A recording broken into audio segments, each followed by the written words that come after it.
अमर और इरफान हमारे साथ हैं। पहले चलते हैं इरफान के पास। इरफान, आपने कल जीत की हैट्रिक बनाई है, आज क्या प्लान है? आज Singapore Nifty flat to positive opening show कर रहा है, तो हम लोग पहले 15 से 20 मिनट वॉच करेंगे। उसके बाद में आज बैंकिंग सेक्टर पे हमारी नज़र रहेगी। और कल जो टाटा स्टील के नतीजे बहुत ही अच्छे आए, तो टाटा स्टील में हमारी लॉन्ग पोजीशन बनाने की निचले लेवल पे कोशिश रहेगी। और उसके साथ साथ बैंकिंग में देना बैंक, इंडसइंड बैंक, ये दो बैंक्स पे मेरी नज़र रहेगी। राइट, तो यहाँ पर बैंकिंग और मेटल काउंटर्स पर नजर रखे हैं, स्पेसिफिकली टाटा स्टील पर नजर है इरफान की। लेकिन अब चलते हैं अमर के पास। अमर, बुधवार को दूसरे नंबर पर थे आप, आज क्या प्लान है? कैनरा बैंक में शॉर्ट पोजीशन बना रखी है आपने और जीएमआर में भी लॉन्ग पोजीशन है, किस तरह की प्लानिंग है आज? जी मुग्धा जी, आज मैं निफ्टी में ऊपरी लेवल पे शॉर्ट करने की करूंगा, क्योंकि मुझे लग रहा है कि ऊपरी लेवल में निफ्टी में 4950 या 4980 पे रेजिस्टेंस आ सकता है। तो ऊपरी लेवल पे मैं निफ्टी में शॉर्ट करने की पोजीशन रखूंगा। और खासकर मेरी नज़र आज ज़्यादा रहेगी वो जो रिलायंस कैपिटल और रिलायंस इंडस्ट्रीज पे नज़र रहेगी मेरी। ओके, तो यहाँ पर वॉलेटिलिटी का फायदा उठाना चाहते हैं अमर। ऊपर जाएगा बाजार तो शॉर्ट करके चलेंगे, लेकिन नजर रखेंगे रिलायंस कैपिटल और रिलायंस इंडस्ट्रीज पर। रिलायंस कैपिटल और रिलायंस इंडस्ट्रीज में अमर बाइंग करने का प्लान है या फिर शॉर्ट पोजीशंस क्रिएट करने वाले हैं? दोनों साइड पे मेरी निगाह रहेगी, बाय और शॉर्ट पे भी। लाइक अ टू ट्रेडर, दोनों साइड पर जहां भी मुनाफा कमाने का मौका मिलेगा वहां आप उसको ग्रैब करने की कोशिश करेंगे। हम खतरों के खिलाड़ियों के हर सौदे की जानकारी आपको दिन भर देते रहते हैं। डीलिंग रूम में किस तरह से स्ट्रैटेजीज बदल रहे हैं हमारे यहाँ पर खिलाड़ी, ये भी हम लेकर आते हैं आपके लिए। तो दिन भर बने रहिए आप CNBC आवाज पर खतरों के खिलाड़ियों के साथ।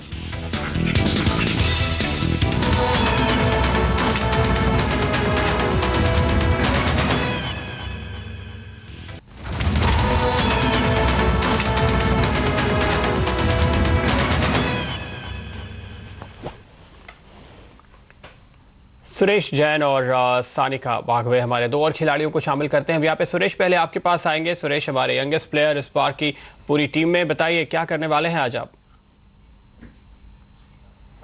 मुझे लग रहा है कि निफ्टी थोड़ा नीचे जाएगा यहाँ से, तो मैं 4950 तक, 4960 तक भी आएगा तो मैं बाइंग करूँगा। और मुझे लग रहा है कि थोड़ा ऊपर जा सकता है यहाँ से। आपने कहा नीचे जाएगा लेकिन आप बाइंग करेंगे, आपकी स्ट्रेटेजी कुछ साफ समझ में नहीं आई। नहीं, मींस लोअर लेवल पे मैं बाय करूंगा और जो भी आज का लो रहेगा उसका स्टॉप लॉस मैं रखूंगा। ओके, और उसके बाद एक बाउंस की उम्मीद करते हुए आप ऊपर की तरफ, तो ये स्ट्रेटजी है। देखते हैं कैसे मुनाफा कमाते हैं आप आगे। लेकिन इसके साथ ही देख लेते हैं सानिका क्या सोच रही हैं आज। बताइए सानिका, कल अंतिम स्थान पर रही थी आप, आज क्या करने वाली है?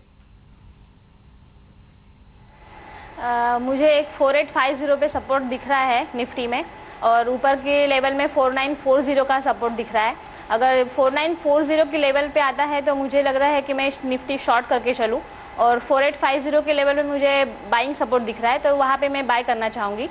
और मैंने कल पिरामल हेल्थ केयर में पोजीशन बना के रखी है, तो मुझे लग रहा है पिरामल हेल्थ केयर अगर 540 के लेवल पे या 545 के लेवल पे मुझे प्रॉफिट बुक करना चाहिए। और आज मेरा Reliance infra, Reliance capital and Hindalco, in 3 counter पे नज़र रहेगी। इन तीनों में आप खरीदारी करेंगी या बिकवाली?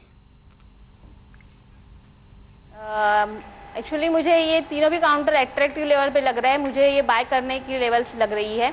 तो मुझे ये सोच रही हूँ मैं, अगर मार्केट थोड़ा 4850 के लेवल पे खुलता है तो मैं तीनों भी काउंटर बाय करके चलूंगी। जी, तो इन सारे स्टॉक्स पे नजर रखेंगे हम आगे, और सारे खिलाड़ियों के सौदों के पूरे अपडेट्स आप तक पहुंचाएंगे, पूरी जानकारी आपको देंगे पूरे दिन। आप देखते रहिए मार्केट के खतरों के खिलाड़ी।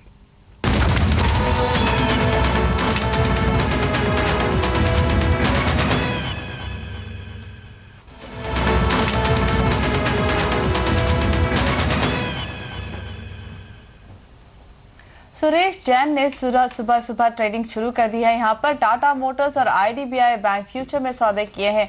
सुरेश, यहाँ पर टाटा मोटर्स में क्या किया है? खरीदारी की है निचले स्तरों पर, किस लेवल का इंतजार कर रहे हैं? नहीं, मैंने टाटा मोटर्स बाई किया था 710 में। 710 में बाई करने के बाद वो 704 रुपये तक का लो किया, लेकिन अभी 716-17 चल रहा है। मैंने प्रॉफिट बुक कर लिया एक बार। ओके, और 710 IDBI में भी मैंने किया हुआ है। मैंने IDBI में भी बाई किया हुआ है 107 रुपये 50 पैसे में। वो भी अभी मैं मुनाफे में हूँ 109 रुपये। तो मैं 110-111 में मैं निकलना चाहता हूँ उसमें। 110-111 का इंतजार कर रहे हैं यहाँ पर IDBI में। टाटा मोटर्स में तो सौदा करके मुनाफा भी बुक कर लिया। Alright Suresh, thanks a lot. हम अपने सभी खिलाड़ियों के सौदे की होते ही आप तक पहुंचाते हैं, जिससे आपको इनकी पूरी जानकारी रह सके। आप भी इन पर नजर रखकर ढूंढ सकते हैं कमाई के मौके।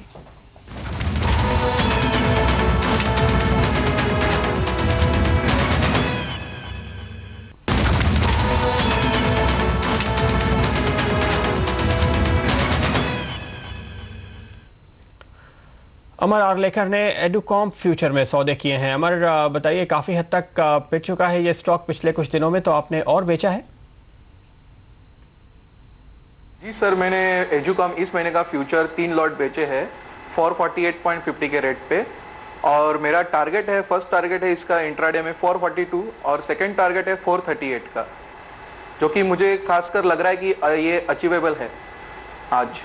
जी हाँ, जाहिर तौर पे आपने इसी महीने का फ्यूचर बेचा है, तो आज की ही आपकी ये स्ट्रैटेजी है और ये टारगेट्स आने की उम्मीद आप कर रहे हैं। एडुकॉम में शॉर्ट पोजीशन उम्मीद करेंगे आप मुनाफे के साथ यहाँ से एग्जिट कर पाएं और ये नीचे आकर आपको मुनाफा दे। लेकिन आप अपने सभी खिलाड़ियों के सौदों पर हमारी नज़रें लगातार बनी हुई हैं और हम आप तक पहुँचा रहे हैं पूरे अपडेट्स। आप भी इन पर नज़रें बना के रखिए और आप ढूंढ सकते हैं कमाई के मौके।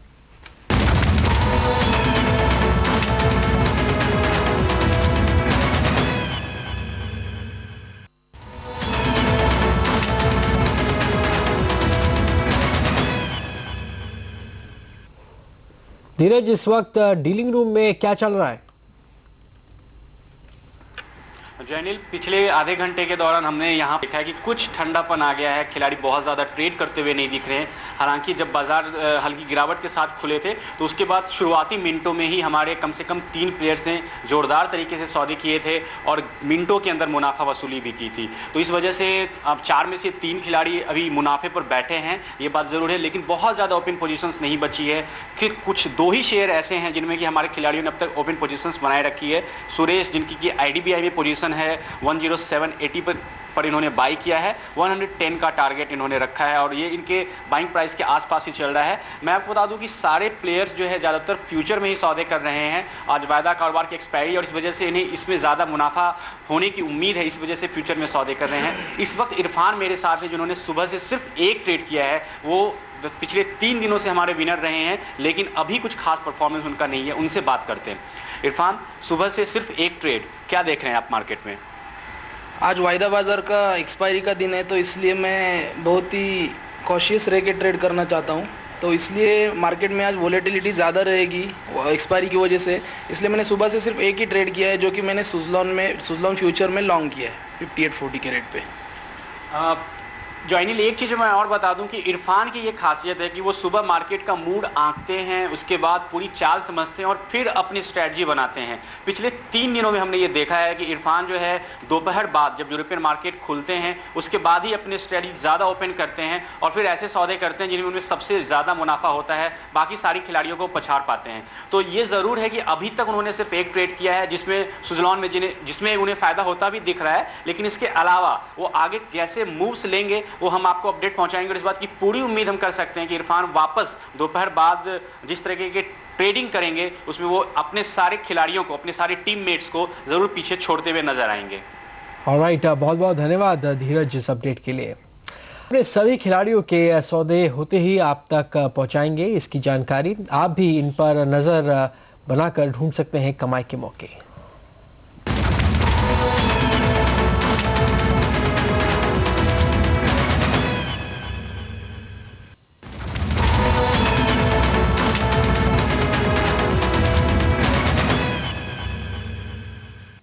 सानिका ने यहाँ सीमेंस और सेसागॉफ फ्यूचर्स में सौदे किए हैं। उनसे डिटेल्स लेते हैं। सानिका, क्या किया है आपने सीमेंस में? सीमेंस में मैंने 760 के लेवल पे एंट्री की है। मुझे यहाँ से थोड़ा सा ये काउंटर स्ट्रांग लग रहा है। एक 715 से 720 की लेवल में एक्सपेक्ट कर रही हूँ और एक सेसागोवा में मैंने 323 के लेवल पे एंट्री की है।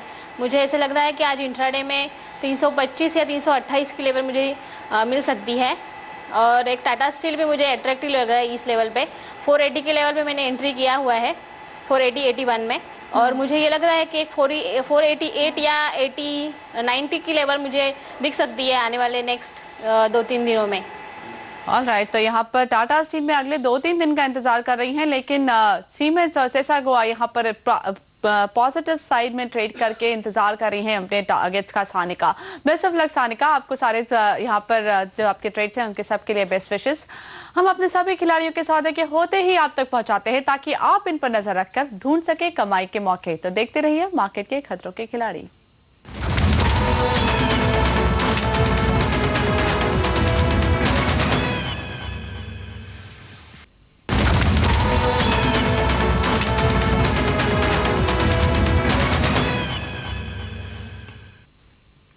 धीरज, 3 घंटे का ट्रेड हो चुका है और हल्की तौर पर हम कह सकते हैं कि बाजार धीरे धीरे अब बढ़त बना रहा है। 125 पॉइंट ऊपर इस समय सेंसेक्स ट्रेड करता दिखाई दे रहा है। क्या हमारे जो ट्रेडर्स हैं, सारे खतरों के खिलाड़ी, उनके भी कुछ बढ़ावा इजाफा हो रहा है?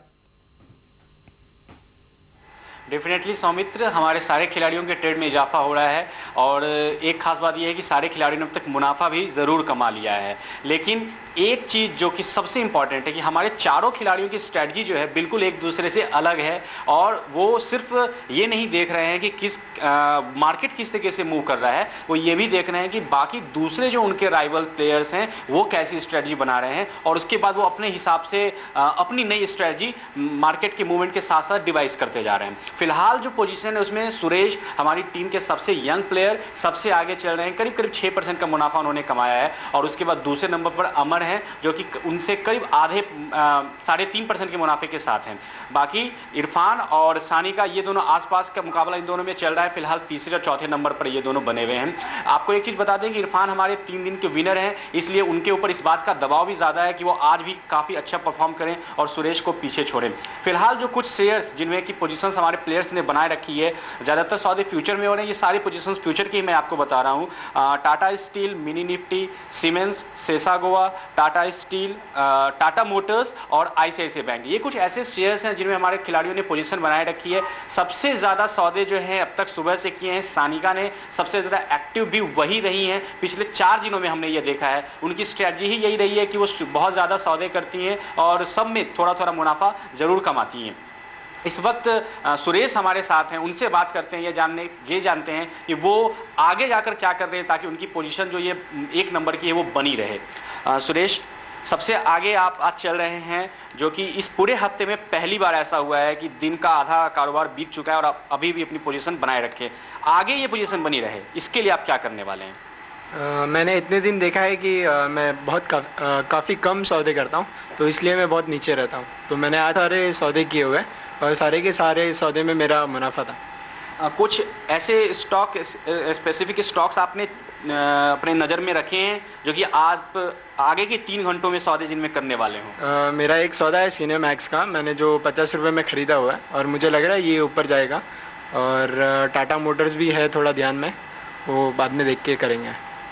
सौमित्र, अभी सुरेश की नज़र में सिनेमैक्स और टाटा मोटर्स ये 2 ऐसे काउंटर्स हैं जिन पर इन्होंने दांव लगा रखा है। बाकी के सारे प्लेयर्स जो जिस तरीके की स्ट्रेटजी बनाएंगे उस पर भी हमारी नज़र बनी रहेगी। लेकिन एक जो चीज़ हमें ज़रूर ध्यान में रखनी चाहिए कि अभी यूरोपियन मार्केट खुलने के बाद हमारे सारे खिलाड़ियों की स्ट्रेटजी किस तरीके से बदलती है, और ख़ास तौर पर इरफान की स्ट्रेटजी किस तरीके से बदलती है, इस पर हमारी नज़र बिल्कुल बनी रहेगी, क्योंकि वहीं से हमें यह ट्रिगर मिलेगा कि किस तरीके से हमारा जो एंड परफॉर्मेंस होता है सारे खिलाड़ियों का वो नजर आएगा। बिल्कुल, यूरोपियन मार्केट खुलने के बाद एक बार फिर लौटेंगे धीरज आपके पास और जानेंगे कि हमारे खतरों के खिलाड़ियों का एक्शन क्या है। फिलहाल के लिए शुक्रिया। आपको भी एक बार बता दें कि हमारे खतरों खिलाड़ियों के सौदे की लगातार अपडेट हम आप तक पहुंचाते रहेंगे। इसकी जानकारी आप भी रख सकते हैं और इस पर नजर बनाकर ढूंढ सकते हैं कमाई के मौके।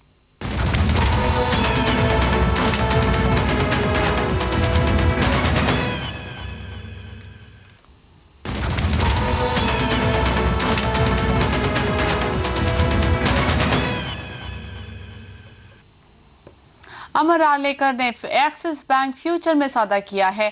अमर से बात करते हैं। अमर, एक्सिस बैंक क्या प्लान है यहाँ पर?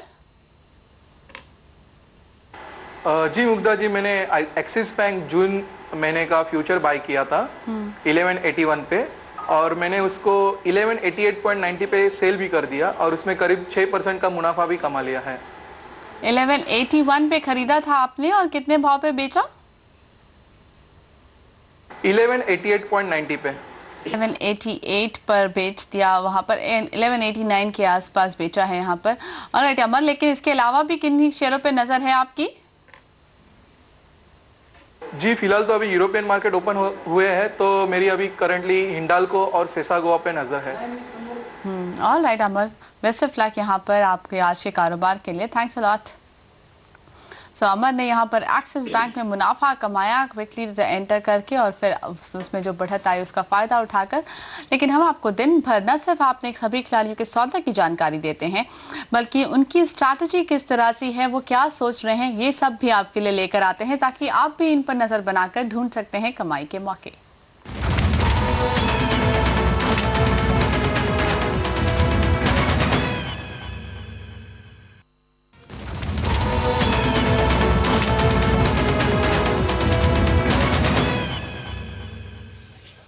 धीरज, 4 घंटे का ट्रेड हो गया, कैसी चल रही है हमारे खिलाड़ियों की ट्रेडिंग? जी प्रदीप, अब बहुत कम ट्रेड होना ही बचा है। एक तरीके से कह सकते हैं मार्केट में 2/3 से ज़्यादा कारोबार हो चुका है और इस दौरान जो है हमारे खिलाड़ियों की ट्रेडिंग में ज़बरदस्त तरीके से जो तेज़ी नज़र आई है पिछले 1 घंटे में खास तौर पे, और ये इसलिए क्योंकि यूरोपियन मार्केट ने जैसा परफॉर्म किया, जैसा खुलते हुए वो दिखे, उसके बाद से हमारे खिलाड़ियों में भी उत्साह ज़बरदस्त तरीके से बढ़ता हुआ नजर आया। बहुत सारे खिलाड़ियों ने पोजीशन काटे। अब कुछ ही शेयर ऐसे हैं जिनमें उनकी पोजीशन बनी हुई है, जिनमें खास तौर पर मैं आपको एक चीज़ बता दूं कि सारे सौदे फ्यूचर में हो रहे हैं, इसलिए ये सारी पोजीशन भी फ्यूचर में ही ओपन है।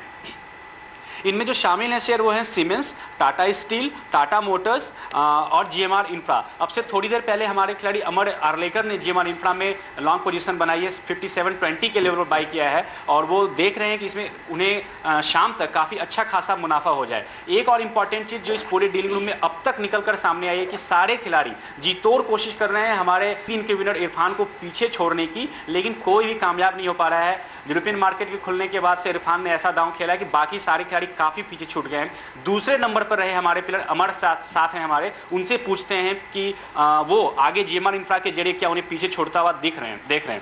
अमर, क्या कहेंगे? जीएमआर इंफ्रा पे आपने दांव लगाया है, इरफान अभी काफ़ी आगे चल रहे हैं आपसे, आपको लग रहा है कि ये शेयर आपको उनसे आगे ले जाएगा? जी बिल्कुल, मुझे जीएमआर इंफ्रा लग रहा है कि यहाँ से करीब 61 से 62 तक जा सकता है इंट्राडे में ये, और मैं सोच रहा हूँ कि उनको कम्पीट करूँ अच्छी तरह, और भी शेयर पे मेरी नज़र है। प्रदीप, एक चीज़ अमर ने जो यहाँ पर कही बात कि वो सारे खिलाड़ियों से compete करने की सोच रहे हैं, लेकिन इरफान की एक खासियत यह है कि वो बहुत ही पेशेंटली सारे सौदों पर नज़र रखते हैं दूसरे खिलाड़ियों के, उसके बाद अपनी स्ट्रैटेजी बनाते हैं और यही स्ट्रैटेजी उन्हें जो है अब तक कामयाब बनाए रख रही है। हमें देखना होगा ये कि आगे के जो 2 घंटे हैं उसमें बाकी कोई खिलाड़ी उन्हें पीछे छोड़ पाने के लिए कोई नई स्ट्रैटेजी बना पाता है या नहीं। बिल्कुल धीरज, हम आपके पास लगातार आते रहेंगे और सारे अपडेट्स लेंगे, हमारे खिलाड़ी क्या मूव्स ले रहे हैं आगे के ट्रेड में, और पूरे अपडेट्स हम आपको देते रहेंगे CNBC आवाज़ पर, तो आप कहीं जाएगा नहीं।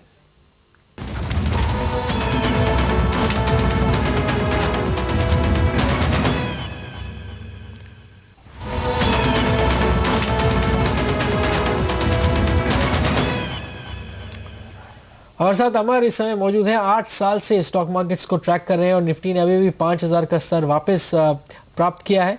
इनके पास चलते हैं। अमर, बताइए कौन से स्टॉक्स हैं यहाँ पर आपने पोजीशन बनाई है अभी? जॉइनिल जी, मैंने BL कश्यप बाय किए हुए हैं 340 के रेट पे, और उसका मुझे टारगेट लग रहा है 348 आने वाले 2 दिन में। और अंसल प्रॉपर्टीज़ मैंने बाय किए हैं 79 में, और उसका टारगेट मुझे करीब 84 तक लग रहा है आने वाले 2 दिन में। ऑलराइट, तो अंसल उन्होंने 79 पे लिया हुआ है, 20 पैसे का फायदा है, पोजीशन ओपन है, उनको लगता है कि 84 तक फिलहाल ये जाएगा। साथ ही BL कश्यप इन्होंने 340 पे लिया है, उसी के आसपास ट्रेड कर रहा है, ये पोजीशन ओपन है, इनको लगता है यहाँ से 8 रुपए का इजाफा इनको मिलेगा, 348 तक जाने के फिलहाल संभावना। Best of luck Amar in trades के लिए, और हम अपने सभी खिलाड़ियों के सौदों की जानकारी आप तक पहुंचा रहे हैं ताकि इन पर नजर बनाकर ढूंढ सके आप कमाई के मौके।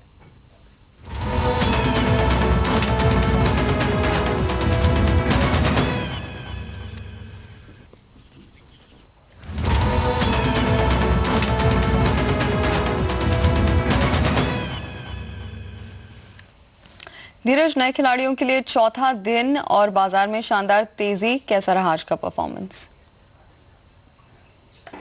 स्मृति, जैसे जैसे दिन बीतते जा रहे हैं वैसे वैसे हमारे खिलाड़ियों का परफॉर्मेंस और भी बेहतर होता जा रहा है। पिछले 4 दिनों से हमने देखा है कि हर दिन हर खिलाड़ी ने पहले से ज़्यादा मुनाफा कमाया है। आज भी यही हाल रहा और हमारे सारे खिलाड़ियों ने अच्छा मुनाफा कमाया, लेकिन एक बार फिर से विनर रहे इरफान, और वो भी शानदार 10.5% से ज़्यादा के मुनाफे के साथ। बाकी सारे खिलाड़ियों ने जी तोड़ कोशिश की, जमकर मेहनत की, लेकिन उन्हें पीछे नहीं छोड़ पाए। इरफान ने टाटा स्टील, निफ्टी और सुजलॉन इन 3 शेयरों में सौदे किए और 10.5% से ज़्यादा का मुनाफा कमाया। पहले नंबर पर रहे। दूसरे नंबर पर रहे सुरेश, हमारी टीम के सबसे यंग प्लेयर, 6.5% के करीब मुनाफे के साथ। आईडीबीआई, अदानी इंटरप्राइजेज और टाटा स्टील, ये इनके 3 ऐसे शेयर रहे जिनमें इन्होंने सबसे ज़्यादा मुनाफा कमाया। तीसरे और चौथे नंबर के लिए बहुत कड़ा मुकाबला सानिका और अमर के बीच 0.01% का डिफरेंस रहा, यानी कि आप इसे तीसरा चौथा कहने के लिए कह सकती हैं। कायदे से ये दोनों ही तीसरे नंबर पर रहे। सानिका ने 3.64% का मुनाफा कमाया। टाटा स्टील, निफ्टी और सेसा गोवा के जरिए सौदे में सबसे ज्यादा मुनाफा।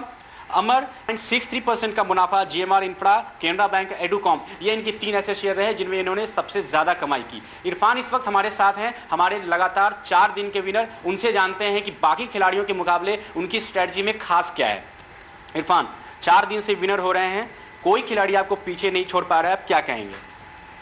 मैं डे ट्रेडिंग में सबसे ज़्यादा विश्वास रखता हूँ हेजिंग स्ट्रेटजी पे, जो कि मार्केट डे ट्रेडिंग में फ्लक्चुएशन देता है, तो उसका आपको फ़ायदा उठाना आना चाहिए। इसलिए मैं डे ट्रेडिंग में पहले तो हेज करता हूँ और उसके बाद में जिस तरफ भी मार्केट जाए वहाँ पे मुनाफा वसूल करके दूसरी पोजीशन के ऊपर कंसंट्रेट करके वही पोजीशन हम लोग स्क्वायर ऑफ करने की कोशिश करता हूँ। और उससे ज़्यादा नज़र रहती है मेरी ग्लोबल क्यूज़ के ऊपर, यूरोपियन मार्केट, अमेरिकन मार्केट और डाउ जोन्स नैस्डैक का जो फ्यूचर होता है, तो उसके ऊपर मेरी पूरी नज़र रहती है। जैसे यूरोपियन मार्केट खुलते हैं तो उसके बाद में मैं मेरी स्ट्रेटजी में थोड़ा सा बदलाव लाता हूँ। स्मृति, इरफान की बातों से तो साफ है कि वो अपनी स्ट्रेटजी काफ़ी सोच समझकर बनाते हैं, लेकिन इससे कम से कम न सिर्फ हम जैसे मतलब दर्शकों के लिए और खिलाड़ियों के लिए, बल्कि कई ट्रेडरों के लिए भी इससे काफ़ी सीख मिलती है कि वो किस तरह इंट्राडे ट्रेडिंग के जरिए जो है पैसे कमा सकते हैं। अब कल जब हफ्ते का आखिरी कारोबारी दिन है तो सारे जो हमारे टीम के प्लेयर्स हैं उनके लिए एक सबसे बड़ा चैलेंज ये है कि कम से कम वो कल तो विनर बनकर दिखाएं, क्योंकि वीकली विनर के लिए इरफान का दावा काफ़ी मजबूत तो दिख ही रहा है। शुक्रिया इस पूरे अपडेट के लिए।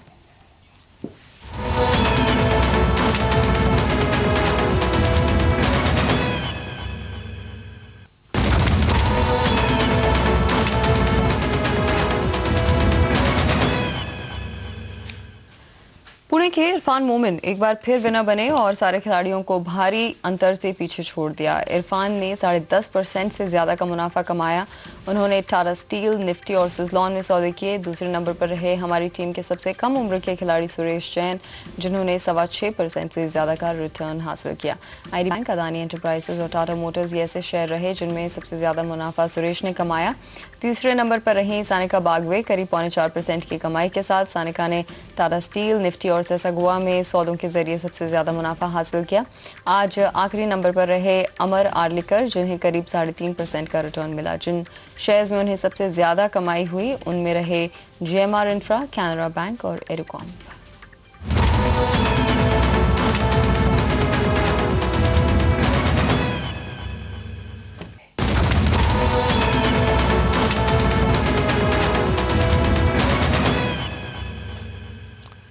आज पुणे के इरफान मोमिन एक बार फिर विनर बने और सारे खिलाड़ियों को भारी अंतर से पीछे छोड़ दिया। इरफान ने 10.5% से ज्यादा का मुनाफा कमाया। उन्होंने टाटा स्टील, निफ्टी और सुजलान में सौदे किए। दूसरे नंबर पर रहे हमारी टीम के सबसे कम उम्र के खिलाड़ी सुरेश जैन, जिन्होंने 6.25% से ज्यादा का रिटर्न हासिल किया। आईडीबीआई बैंक, अदानी एंटरप्राइजेज और टाटा मोटर्स ये ऐसे शेयर है जिसमें सबसे ज्यादा मुनाफा सुरेश ने कमाया। तीसरे नंबर पर रही सानिका बागवे करीब 4.25% की कमाई के साथ। सानिका ने टाटा स्टील, निफ्टी और सेसा गोवा में सौदे के जरिए सबसे ज्यादा मुनाफा हासिल किया। आज अंतिम नंबर पर रहे अमर आर्लेकर, जिन्हें करीब 3.5% का रिटर्न मिला। जिन शेयरों में उन्हें सबसे ज्यादा कमाई हुई उनमें रहे जीएमआर इंफ्रा, कैनरा बैंक और एडुकॉम।